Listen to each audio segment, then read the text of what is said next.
Hoje nós vamos, daqui a alguns instantes, receber algumas pessoas à nossa família. Amém, queridos? Isso é bênção. Vamos receber aqueles que foram batizadas nessa manhã, hoje cedo. Foi um tempo muito gostoso, foi um tempo muito bom ali, louvando a Deus, em alegria, fazendo aquilo que Ele nos mandou fazer, que é ir pregar o Evangelho a toda criatura, batizando-os em nome do Pai, do Filho e do Espírito Santo, ensinando-os a guardar todas as coisas que vos tenho ordenado. Foi isso que Jesus nos mandou fazer. E quando nós fazemos isso, querido, como nós falamos hoje cedo, simboliza, sinaliza que a igreja está viva, quer cumprir a missão. E essa é a nossa missão, querido, não é outra.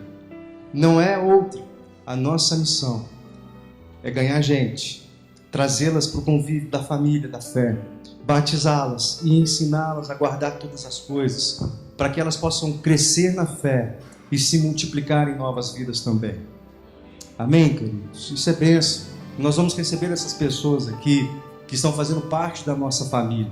Nós vamos recebê-las com muita alegria. E esse é um tempo de reflexão para nós também. Quando nós falamos de números, nós temos dois problemas. O primeiro deles é a numerofobia. Não sei quantos já ouviram falar. A numerofobia é a fobia, o medo dos números. E existe de fato esse medo. Às vezes quando a gente fala de números, do crescimento da igreja, a igreja que precisa crescer, fruto de qualidade, uma igreja que tem qualidade, ela necessariamente vai ter quantidade, porque qualidade gera quantidade. Então, uma igreja que cresce, muitas vezes nós falamos sobre crescimento, e existe um temor, um medo de tocar nesse assunto. Não devemos, para que crescer tanto? Aí perde a qualidade, aí perde o propósito, perde a comunhão, e existe um medo. Então, esse é um extremo, nós devemos sair desse extremo. E existe a numerolatria, não sei quantos já ouviram esse outro termo, numerolatria. São aqueles que idolatram os números. Então, o número acaba virando um ídolo. Isso, na nossa geração, é muito comum, especialmente entre pastores e líderes. Uma das primeiras perguntas que rolam numa conversa pastoral é: quantos membros tem a sua igreja? Quantas pessoas vocês batizaram lá esse ano? E esses números acabam maquiando alguns problemas que existem na igreja. Porque também, somente número não quer dizer muita coisa. Ajuntamento, multidão, não quer dizer muita coisa. Tem um pastor que eu gosto, ele fala o seguinte: se multidão fosse sinônimo de presença de Deus, unção de Deus, mover de Deus, um show do Luan Santana era avivamento. Porque tem multidão ali, as pessoas vão, elas saem dali satisfeitas, saem dali querendo comprar um DVD, querendo comprar um CD, porque elas têm uma necessidade, e nesse show a necessidade delas foi suprida. E muitas vezes uma multidão está na igreja em busca de suprir uma necessidade. Então o nosso relacionamento com Deus e com a igreja, ela se pauta apenas na necessidade, ao ponto que quando a minha necessidade é superada, é atingida, eu logo não preciso vir mais na igreja. Quando eu tenho uma necessidade, aí eu volto para a igreja. E a gente gera uma igreja voltada para o hedonismo, para a satisfação humana, do corpo, do êxtase. Então, se a igreja não me oferece algo que eu preciso, eu procuro outra. Esse é o mercado religioso que nós estamos hoje envolvidos. Mas esses são os dois extremos, queridos. A numerolatria, a idolatração, a idolatria dos números e a numerofobia. A gente tem medo dos números. Eu penso que é equilibrado, maduro, nós pensarmos ficar no meio disso, amém, queridos? Nós não queremos inchar a igreja de gente simplesmente para ter uma multidão aqui dentro. Jesus, ele sempre quando tinha uma multidão, ele já dava na lata para ver se já dispersava alguns que estavam ali só por causa do gás. Ele falava assim: vocês querem me seguir mesmo? Vocês estão a fim de tomar a sua cruz? Vocês estão mesmo a fim de seguir um que não tem nem onde reclinar a cabeça? Vocês estão a fim de chatear pai e mãe por minha causa, de serem perseguidos por minha causa. Aí alguns falam, nossa Senhor, essa palavra é dura demais para nós. Aí Jesus, então vaza. E muitos vazavam. E aí ele voltava para os discípulos, vocês querem ir embora também? Está pesado demais para vocês? Aí os discípulos, para onde nós iríamos se só tu tens as palavras de vida eterna? Saíram bem, né? Ainda puxaram um saco ali. Mas, queridos, nós precisamos meditar por que nós estamos aqui. Será que o que te trouxe aqui é só uma necessidade? É só você quer suprir uma necessidade sua? Uma bênção? Uma cura? Queridos, Ele pode te dar todas essas coisas. Nós cantamos, Teu reino vem. Venha a Sua vontade sobre mim, Senhor. Venha a Sua vontade sobre a minha família. Mas é um pouco invertida as coisas. Nós não estamos aqui para receber uma bênção. Não viemos aqui para receber uma cura. Nós estamos aqui porque nós já recebemos a cura. Nós já estamos enxertados na videira verdadeira, naquele que pode todas as coisas, no Deus do impossível. Amém, querido? Nós não estamos aqui para sermos salvos. Nós estamos aqui porque nós já fomos salvos. Fomos lavados, remidos pelo sangue do Cordeiro. E tudo que nós fazemos a partir disso é para a glória do Senhor. É porque eu entendi a graça e a misericórdia de Deus. Nós falamos isso hoje cedo. Às vezes, muitas pessoas se sentem despreparadas para o batismo e dizem, não estou preparado ainda. Mas a pessoa já se decidiu por Jesus, ela está na caminhada cristã, está completando a carreira da fé. Mas ela não se sente preparada. Por quê? Porque a igreja ainda coloca o peso do mérito. A pessoa ainda acha que é o esforço dela que vai produzir uma satisfação de Deus para aceitá-la. Então ele pensa, ou ela pensa, eu preciso estar mais firme para me batizar, por exemplo, e me decidir para Cristo. Ou seja, a fé dessa pessoa está na graça de Deus ou no esforço pessoal dela? Às vezes está no esforço pessoal, e Jesus está dizendo, querido, é graça. Nosso texto que nós lemos no começo do culto, lá em Efésios, capítulo 2, ele começa falando sobre a graça. Estando nós mortos nos nossos delitos e pecados, Ele nos transportou do império das trevas e nos colocou, nos plantou, nos enxertou na videira, no reino do Filho do seu amor. Você era pecador e Ele fez isso por você, não tem mérito nisso. Porque se tivesse, queridos, nós todos estaríamos perdidos nessa. Não tinha esperança para mim e para você.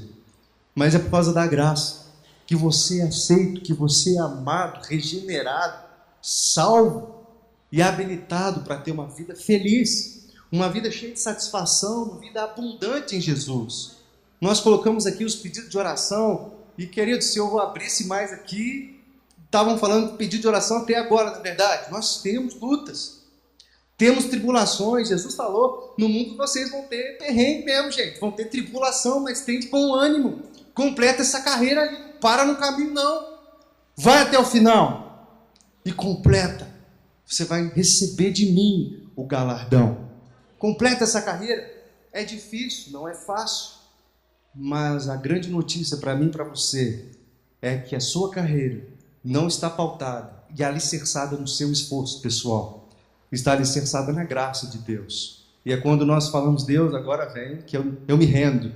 Sabe assim, quando nós erguemos as mãos, quando um bandido vem, um policial vem, eu me rendo. Se ele já levanta as mãos, você não tem o que fazer, você está dizendo, eu não tenho mais para onde ir.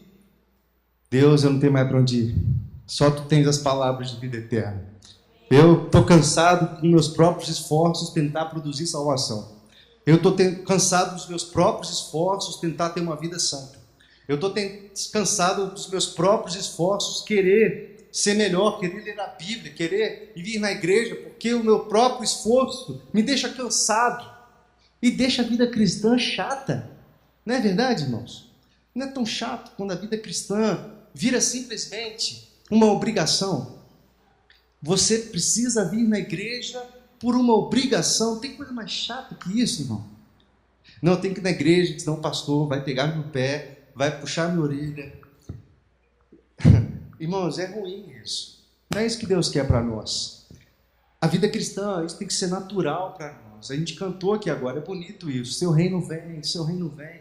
Se nós cremos nisso, se você crê nisso, querido, o reino de Deus é prioridade para você. Vir na igreja é natural, você ama isso, você ama estar com seus irmãos. Alegrei-me quando me disseram, vamos à casa do Senhor. Você não vem triste, meu Deus do céu, esse homem fala 1 hora. E eu tenho que ficar aqui ouvindo esse homem. E aí você desiste, você fica em casa. E aí algumas situações acontecem e você fica, não vem. Irmão, que o Espírito Santo, a graça de Deus, produza isso na sua vida em nome de Jesus. Porque aí a vida cristã, querido, fica alegre, é feliz, você vai obedecer com alegria no seu coração, porque você sabe que é o Espírito Santo que está guiando você, que está fortalecendo você, e não é fruto do seu esforço humano. É fruto da graça de Deus. É fruto da fé que é produzida em nós por Ele mesmo. Olha que coisa interessante, irmãos. A vida cristã é fruto de uma experiência pessoal com Cristo, onde quando você se entrega, Ele toma teu coração, Ele toma a sua vida, e como o apóstolo Paulo fala, já não sou eu mais quem vivo, é Cristo vive em mim. E esse viver que agora vivo na carne, vivo pela fé, pelo Filho de Deus que me amou e a si mesmo se entregou por mim. É a palavra de Deus, já não sou eu mais quem vivo. Eu sou uma nova criatura, nós falamos isso hoje cedo também. Se alguém está em Cristo, ele é nova criatura. Passou tudo, passou o estresse, passou a depressão, passou aquela preocupação de não saber o que fazer, de não ter que caminhar, de qual caminho escolher, passou isso. Agora eu sou guiado pelo Espírito Santo, e o Espírito não sabe para onde vai, nem para onde vem. Ele me guia e eu vou. Eu sou nascido do Espírito. Eu nasci da água e do Espírito. Irmãos, essa é a grande alegria da vida cristã. E quando eu olho para esse texto que nós lemos aqui agora, de Atos, no capítulo 11, é onde a igreja primitiva estava experimentando exatamente isso. Porque Jesus, no ministério dele, quando ele começa a ensinar os discípulos, ele escolhe os 12 e começa a ensiná-los, a discipulá-los. É interessante, porque eles querem ter uma vida com Jesus, resultado dos seus próprios esforços. Pedro, por exemplo, quer andar sobre as águas, ele vai e falha, e cai. E todo o tempo eles achando que eles próprios podem produzir uma vida cristã, uma performance religiosa que agradaria a Jesus. E aí Pedro diz para Jesus, Jesus, eu vou para onde o Senhor for, eu nunca vou te abandonar, o Senhor pode contar comigo, eu nunca vou te negar. Mas Jesus, é mesmo? Hoje mesmo, você vai me negar 3 vezes. Só hoje. E dito e feito, passou aquele momento, ele nega 3 vezes. Mas irmãos, depois que Jesus sobe aos céus, ele dá uma palavra para os discípulos. Ele fala assim, eu vou deixar para vocês o Paráclitos, o Espírito Santo. Eu vou deixar com vocês o Consolador. Eu vou deixar com vocês aquele que enche o coração e habilita vocês a desenvolverem uma vida cristã. Atos 1:8, vocês sabem esse texto. O que diz lá, queridos? Atos 1:8. Recebereis poder ao descer sobre vós o Espírito Santo, ser-me-eis testemunhas tanto em Jerusalém como toda a Judéia e Samaria até os confins da terra. Ele está falando, eu vou colocar sobre vocês o Espírito Santo, e é esse Espírito que vai fazer com que a igreja cresça, porque não é resultado do esforço humano, é resultado da ação sobrenatural do Espírito Santo. Às vezes você vai falar assim, se eu preciso ser mais alegre, eu preciso ser mais bondoso, eu preciso ser mais manso, e você tenta produzir essas coisas em você. Dura quanto tempo, irmão? Dura 1 semana, 2 semanas, assim? Passou um tempinho, você já está irritado de novo, gritando com todo mundo, ansiosa, já não sabe o que vai fazer. Por quê, irmão? Porque a vida cristã não é resultado do esforço humano, é resultado do Espírito Santo, é fruto do Espírito. Nasce a partir de uma experiência pessoal. Então já não é mais uma necessidade que me faz me relacionar com Cristo. É uma paixão, é um amor, é uma relação pessoal com o próprio Deus, que mortifica o meu eu e aciona o meu espírito para crer e caminhar. Foi isso que aconteceu com a igreja primitiva, irmãos. E a igreja primitiva é um grande exemplo para nós. O que nós vamos falar aqui nessa noite é olhar para a igreja primitiva, a igreja do primeiro século, a igreja que Jesus deixou, e ver como eles cresceram, como eles amavam tanto o Evangelho, que fez com que essa palavra de Jesus chegasse aqui 2000 anos depois para mim e para você. O que movia o coração desses homens? O livro de Atos é um grande exemplo para nós. Se você ainda não leu esse livro, eu te incentivo a ler.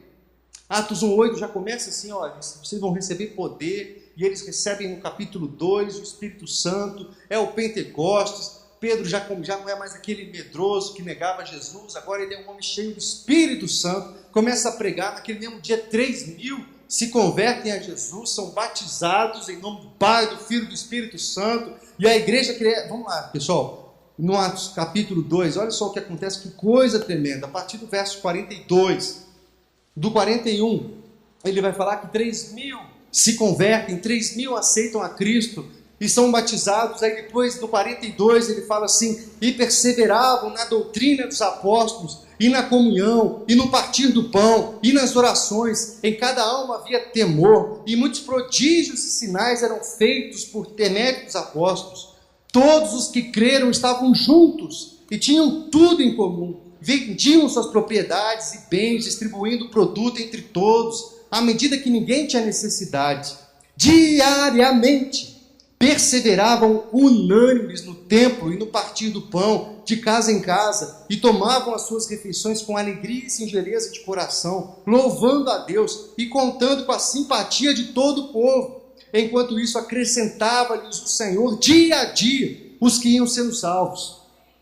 Que coisa maravilhosa, irmãos! Essa igreja que Jesus fechou, uma igreja viva, uma igreja dinâmica, uma igreja unida, uma igreja que tinha tudo em comum, que amava esse Deus. E o resultado disso, qual era? Gente, números, a igreja crescia. Dia a dia o Senhor acrescentava os que iam sendo salvos. Porque é natural, irmãos, quando nós experimentamos esse poder de Deus, algo muda na nossa vida. E o que muda? A gente conquista algo que falta no mundo, que é o consolo eterno, que é a eternidade que é produzida em nós. Amém, irmãos? E as pessoas se apaixonam por isso. Elas não se apaixonam por uma teologia, por uma doutrina fria, um dogma barato. Elas se apaixonam quando olham nos teus olhos e veem esse cara tem uma experiência pessoal com Jesus. Essa pessoa tem uma coisa diferente nos olhos. Ele não fuma, ele não bebe, ele não dança, ele vai na boate. Dançar na igreja é bênção, a gente que passou aqui. Mas ele é tão feliz. Não é assim que falam para vocês lá fora? Mas esses jovens são malucos, mas como é que são? O que tem no coração deles? Tem uma coisa chamada Espírito Santo, que é derramado sobre nós. E o Senhor acrescenta dia a dia os que são salvos. A igreja de Jesus, irmãos, não precisa idolatrar números, não precisa ter medo de números, mas ela precisa conviver com números, viver com crescimento. E não é só aqui. Atos 5,14, não precisa abrir, vai falar que uma grande multidão foi agregada à igreja. Atos 6, versículo 7, diz que o número dos discípulos se multiplicava. Em Atos 8,37 tem a história do eunuco, que é batizado por Filipe, ele crê no Evangelho, então desce agora, vamos batizar em nome de Jesus. E batiza um homem ali. Atos 18, versículo 8, fala que muitos dos coríntios criam e eram batizados também. E queridos, que coisa impressionante. Porque quando nós olhamos para essa igreja, às vezes a gente tem a tendência a achar que eles talvez eram como nós, que iam, se vestiam, iam para a igreja, se reuniam. Não, irmãos. Eles eram totalmente perseguidos. Eles não podiam se reunir. Tiago tinha sido decapitado. Eles reúnem os discípulos e falam: vocês vão continuar falando? Nós vamos matar todos vocês, aqueles que tinham acabado de crucificar Jesus. E eles falavam: nós não podemos parar de falar daquilo que nós vimos e ouvimos. Nós não podemos parar. Nós somos impactados por isso, não vamos nos calar. Nós vamos continuar falando. E prende Pedro. E decapita, apedreja o Estevão, decapita Tiago, prende depois o apóstolo Paulo, persegue a igreja de Cristo. E esse crescimento vem em meio à perseguição. Vem em meio à perseguição. Uma igreja que é perseguida por causa do Evangelho. Mas a perseguição produzia mais esperança, produzia mais expectativa, produzia mais desejo em conhecer a Jesus e estabelecer o reino dele aqui na terra. E esse texto que nós lemos, irmãos, em Atos, no capítulo 11, vai falar que quando alguns dos discípulos, eles por causa, olha como diz aí, os que foram dispersos por causa da tribulação que sobreveio a Estevão, ou seja, o negócio apertou tanto, a perseguição aumentou tanto, que esses homens fugiram, e eles subiram para Antioquia. Eles foram para Antioquia. Alguns pregavam só para os judeus, e outros começaram a falar também para os gentios. Eu não vou entrar nesse mérito, mas existia essa grande divisão, se pregava ou não para o não-judeu, se o evangelho era só para o judeu, mas eles não... Pedro tem uma experiência nesse próprio capítulo 11, não, nós temos que pregar para os gentios também, e começam a pregar para os gregos, e aí exatamente o que diz, olha que coisa interessante, eles começam a pregar para os gregos, versículo 20, no 21, a mão do Senhor estava com eles, e muitos, crendo, se converteram ao Senhor. A mão do Senhor estava com eles, e muitos, crendo, se converteram ao Senhor. Qual é o segredo, irmão, para fazer a igreja crescer? Queridos, não tem segredo. O único requisito é a gente não atrapalhar. Se a gente não atrapalhar, Deus faz. As pessoas se convertem. As pessoas querem isso, querem se alimentar disso. E é por isso que, como igreja, nós vamos receber essas pessoas aqui hoje. E é um tempo de festa, amém, queridos? Porque esse é o alvo da igreja. Eu tenho falado sobre isso, irmãos. Nós fazemos festa, nós fazemos jantar, fazemos almoço, não tem nada errado nisso. Mas se isso não produz fruto, aí é errado. Aí é ajuntamento. Aí é para produzir e satisfazer as nossas necessidades, aquilo que eu falei no começo. Mas a gente perdeu de vista o foco. A igreja primitiva sabia exatamente qual era o foco. Ganhar gente, impactar famílias, impactar pessoas com esse evangelho que liberta. Mas olha que coisa interessante. A mão do Senhor estava com eles. E crendo, muitos se converteram ao Senhor. A mão do Senhor, isso fala comigo, queridos. Porque tantas vezes nós queremos dar uma mãozinha para Deus, né? A gente acha que nós temos uma estratégia, nós vamos fazer assim, e a gente vai levando a igreja do nosso jeito, achando que a gente vai resolver a coisa. E o texto está falando, deixa a minha mão conduzir vocês, deixa eu tratar vocês, deixa eu curar vocês, que a partir do testemunho de vocês, muitos vão se converter, muitos vão receber essa palavra, esse evangelho, e vão se entregar a Jesus. Não atrapalhe, deixa eu fazer. Mas quando a gente se fecha, temos um coração duro, não é comigo não, não precisa me tratar não, Senhor. Aí a nossa vida acaba não influenciando ninguém, a gente não ganha ninguém, e a igreja estagna, não cresce, e é exatamente por isso, está fora do projeto de Deus para nós. Vamos continuar, o versículo 23 diz assim,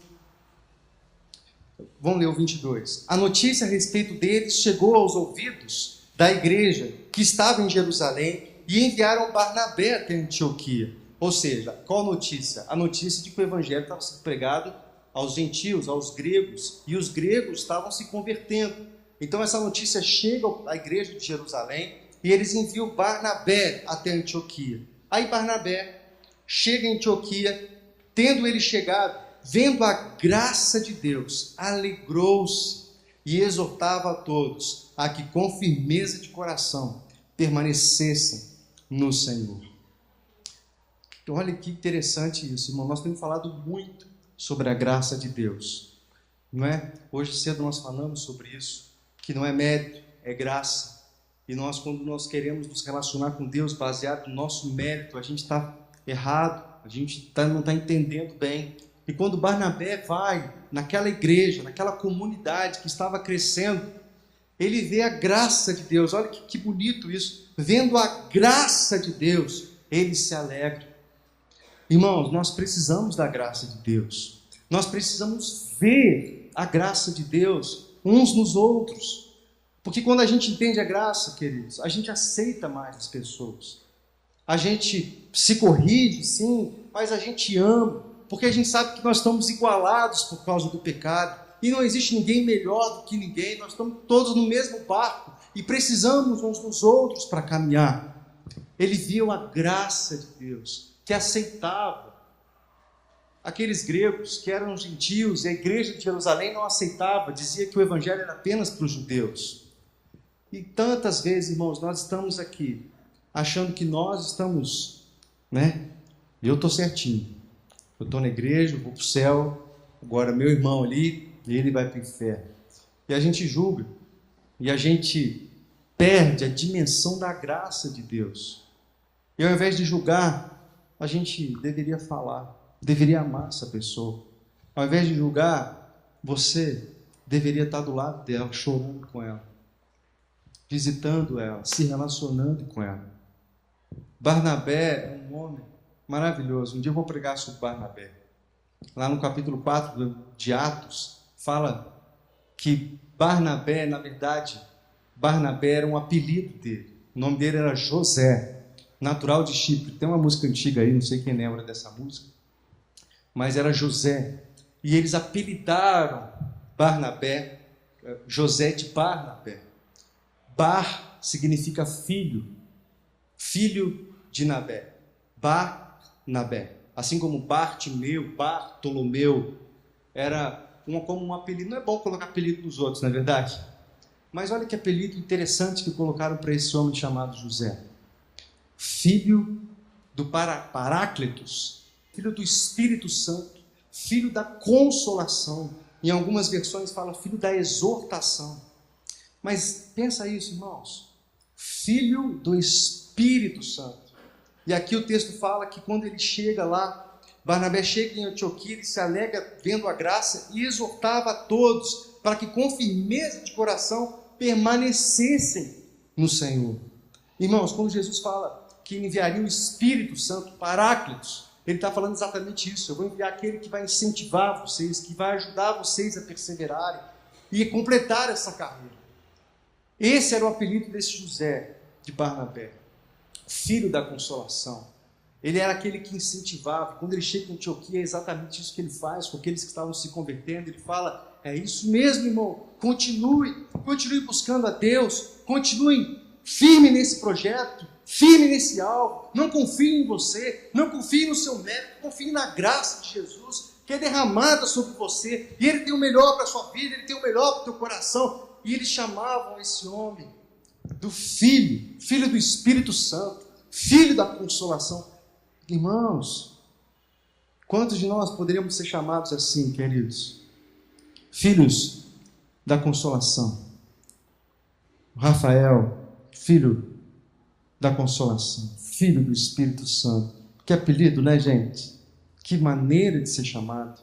E o texto fala sobre Barnabé, lá no versículo 24, porque era homem bom, cheio do Espírito Santo e fé, e muita gente se uniu ao Senhor. Que coisa especial, queridos, que coisa maravilhosa.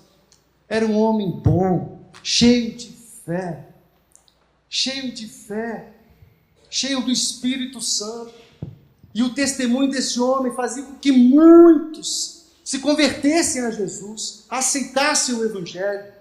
Irmãos e irmãs, nós precisamos de crentes assim, filhos da consolação, filhos do Espírito Santo. Porque, queridos, veja o que eu vou dizer. O fato de nós não ganharmos pessoas para Cristo é porque a minha vida não reflete quem Jesus é. A minha vida não reflete o que Jesus fez por mim. A minha vida não reflete a graça na qual eu fui alcançado. E é por isso que a igreja, tantas vezes, não cresce. E a gente tem milhares de desculpas para isso. Não, nossa vocação não é crescer, nossa vocação é ser pequenininha assim mesmo. Para que crescer? Não, tá bom. 42 anos de igreja, mas tá bom esse tamanho, não precisa crescer não. Mas quando nós produzimos pessoas, produzimos no bom sentido, porque nós vamos treinar essas pessoas para terem um encontro com Deus, serem treinadas, um caráter tratado pelo Senhor, deixarem o Espírito Santo reinar e direcionar as vidas, nós vamos ver um avivamento, querido. Nós vamos transformar essa cidade em nome de Jesus. Ou esse evangelho não pode fazer isso? Vocês imaginam uma igreja em perseguição? Esses homens, queridos, estavam sendo perseguidos pelo Império Romano, sanguinário, decapitando todo mundo, prendendo todo mundo, crucificaram Jesus. E agora esses seguidores estavam sendo ameaçados de morte também. Meu irmão, presta atenção nisso que eu vou te dizer.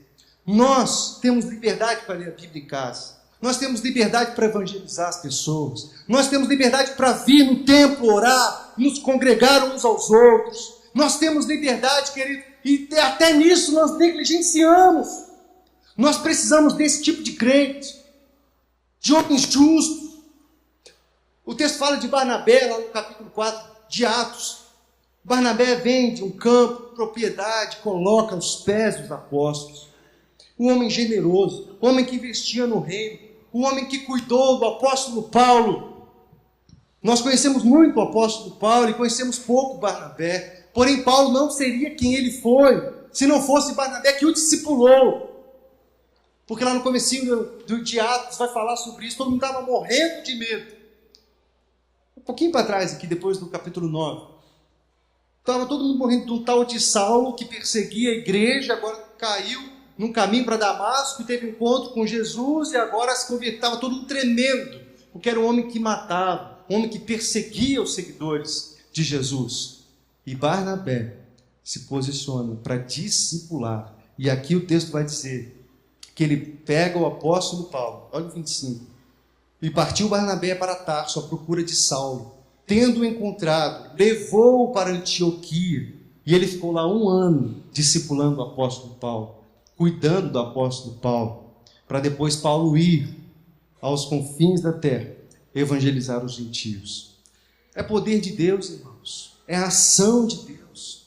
Quando nós permitimos a ação de Deus, o mover de Deus, nós vamos ver crescimento em nome de Jesus, amém, queridos?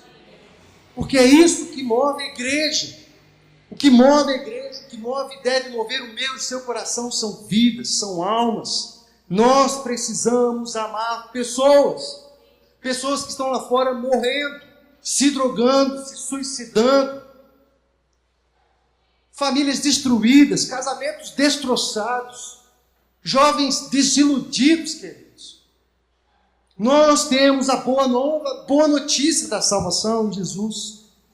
E nosso papel, irmãos, a nossa missão é espalhar isso. É para isso que você está aqui. É para isso que Deus te chamou. Para espalhar a boa nova, para fazer crescer a igreja. E nós somos parte desse corpo, dessa igreja que começa aqui no primeiro século, que é revestida do Espírito e começa a ganhar gente, e começa a expandir. Nós vamos ganhar gente, amém, queridos? Nós vamos ganhar pessoas. Vamos cuidar do nosso testemunho. Barnabé, um homem bom, cheio de fé, cheio do Espírito, filho, Paráclitos, filho da consolação, filho do Espírito Santo. Testemunho. O homem irrepreensível. Um exemplo para nós. Nós precisamos disso. Nós temos uma boa parte da população que se diz evangélica, que se diz crente. Mas nós não vemos diferença na sociedade. Nós não vemos diferença nem ao nosso redor, queridos. Porque são crentes nominais. Se dizem crentes, queridos, mas será que são mesmo? Na verdade, a Bíblia diz que crente até o diabo é e treme de medo. Mas será que você é um discípulo de Jesus? Um discípulo do Mestre? um homem, querido, que quer ser um instrumento para que Deus faça um avivamento e uma revolução na sua geração. Você quer isso? Amém, querido? Você quer isso? Deus, o Espírito Santo, vai te levar para esse lugar. Eu tenho algumas perguntas para você, queridos. A partir desse texto, como nós, como igreja, estamos cumprindo a nossa missão? Será que nós somos aqueles que estão com medo dos números, ou idolatrando os números, ou nem aí para os números? Na verdade, o nosso interesse é ficar entre nós mesmos. Tá bom do jeito que tá. Eu gosto dessa família, eu gosto daquela família lá, e é bom quando a gente se reúne. Será que o seu coração está apaixonado por pessoas, se importa com pessoas? Será que o seu coração palpita por isso? Você deseja, no próximo batismo, levar um discípulo seu, alguém da sua família, como a Gabi falou aqui, eu quero toda a minha família lá, glória a Deus, porque a família percebe, gente, a ação do Espírito Santo. Você quer trazer sua esposa para cá? Então, marido, se santifique. Leve a Deus a sério. Você quer trazer seu marido para cá? Então, esposa, se santifique. Deixe o Espírito Santo guiar você e Ele vai fazer a obra. Você quer trazer os seus filhos para o reino de Deus? Se santifique, ore, leve a sério o Evangelho, porque é o Evangelho, é a graça de Deus, é o Espírito Santo que produz frutos e crescimento. E nós precisamos depender dele. A boa mão do Senhor estava com a Igreja Metodista do Campos Elíseos e produziu crescimento, produziu vidas e fez com que essa igreja fosse um agente para um avivamento para essa geração. Eu não penso baixo, queridos, quando eu penso nessa igreja. Eu não penso baixo. Essa igreja tem o potencial de trazer um avivamento do Senhor para a terra, de trazer o céu para a terra, querido, de salvar vidas. Nós temos comunidades aqui ao redor, pessoas carentes, pessoas, a gente recebe aqui, pessoas alcoolizadas quase toda semana, pessoas sem esperança, com a vida destruída. Irmãos, essa é a missão da igreja. Se essa não for a missão da igreja, qual é a missão da igreja? Que nós não nos contentemos, queridos, a participar apenas de cafés da manhã, de festas, de confraternizações. Repito, não quer dizer que isso é ruim em si, mas quando isso é vazio, irmãos, só pra gente, que bom estar com você, ano que vem nós estamos aqui de novo, né? Só nós mesmo, que beleza. Se for isso, irmão, estamos errados. Perdemos de vista o propósito de igreja. Aí vira clube, vira qualquer outra coisa, menos igreja. Mas igreja é quando nós somos transformados e somos agentes de Deus para transformar o mundo. Conte com a mão do Senhor para tudo que fizer. Dependa da graça de Deus e faça tudo com alegria na igreja. Nunca pare na metade a obra de Deus, que a obra de Deus colocou em suas mãos. Vigie sempre o seu bom testemunho antes de qualquer coisa. Busque o Espírito Santo e se encha de fé para fazer a missão. A igreja precisa ser mais cristã, agindo e fazendo tudo baseado no nome de Jesus. Amém, queridos? Queria orar com você. Feche seus olhos.